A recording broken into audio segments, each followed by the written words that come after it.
The Count 2014, an Illinois campaign and election media project. Funding provided in part by the Illinois Education Association, taking charge of the profession. Online at ieanea.org. Welcome to The Count 2014. I'm Pat Yeagle. We're here at the Illinois State Fair on Republican Day. With me is Nicole Wilson from 24/7 News. Thanks for joining us, Nicole. No problem. So we've been talking a little bit about the governor's race. Can you kind of walk me through how the candidates have portrayed each other in their ads? Oh, well, Governor Quinn is painting Bruce Rauner as this rich billionaire who has absolutely no way to relate to people like you and me who don't have billions or even millions in our bank accounts. And so he's asking, can Bruce Rauner relate to the everyday person? He doesn't know what it's like to be able to go to the store and not afford the things that you want. And so that's kind of how Pat Quinn is hoping to relate to the voters. Sure. You can't relate to this guy. I'm the everyman and he's the...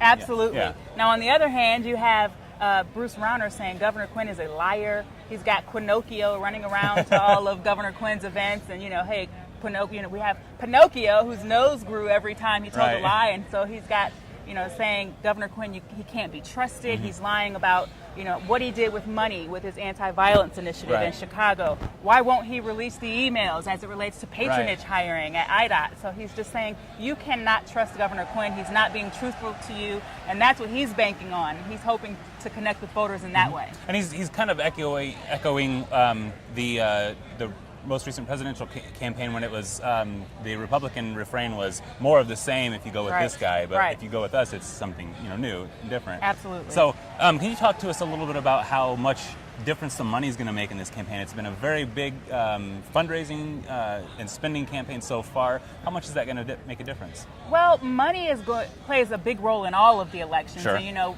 there's talk that this election will cost upwards of $100 million, which is expensive. Yeah. A lot of money for one governor's race. And so I'm not sure that Bruce Rauner's money will completely mean that Governor Quinn can't compete. I'm not sure of that. I don't think that's going to be the case because we're going to see, groups from outside entities start pouring this money in. We'll start seeing television ads that weren't funded by any of the candidates. And so I can't say that Bruce Rauner's money is going to completely mean a loss for Quinn. Sure. And we were talking earlier about the unions are not necessarily happy with Quinn, but do you think that they're going to jump in and support him anyway because they're afraid of what a Governor Rauner might do? I think so. There's some talk that the unions may just stay out of it completely. Okay. But they want their members to vote. Sure. And so if they're going to vote for someone, the odds are they're going to ask them to back Governor Quinn. Sure, that makes sense. Now, we've talked a little bit about, before we started, about the what each candidate has going against them. Obviously, you've kind of talked a little bit about Pat Quinn and the violence initiative. What is he facing right now that he's going to have to answer for before Election Day? Well, it is that anti-violence initiative. We've got some hearings coming up a couple of weeks before the election where all of these details and emails and information and specifics will be talked about. And, Republicans are hoping that the truth, whatever that is revealed at that point, and they're banking on it's something that will hurt Governor Quinn just before the election. Now, meanwhile, Bruce Rauner isn't completely clean when it comes to scandal. You've got his businesses that were 3, I think, senior citizens were killed in a nursing home connected to businesses, to Bruce Rauner's business. You've got, he won't release his tax returns right now. He's hiding his money overseas. The question is, how much do voters really care that a billionaire is hiding his money overseas?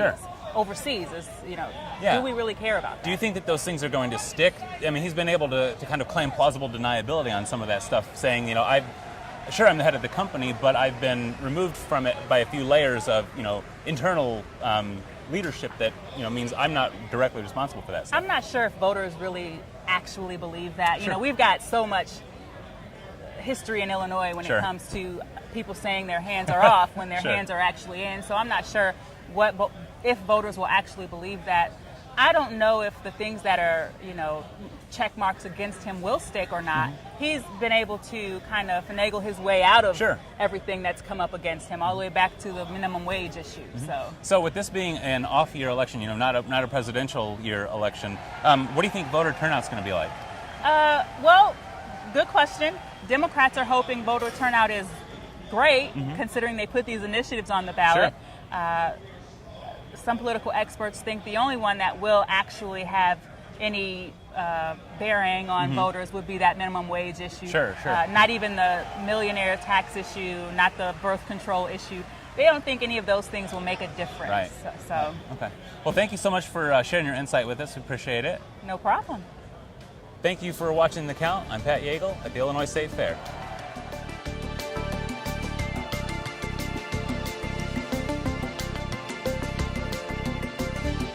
Funding provided in part by the Illinois Education Association, taking charge of the profession.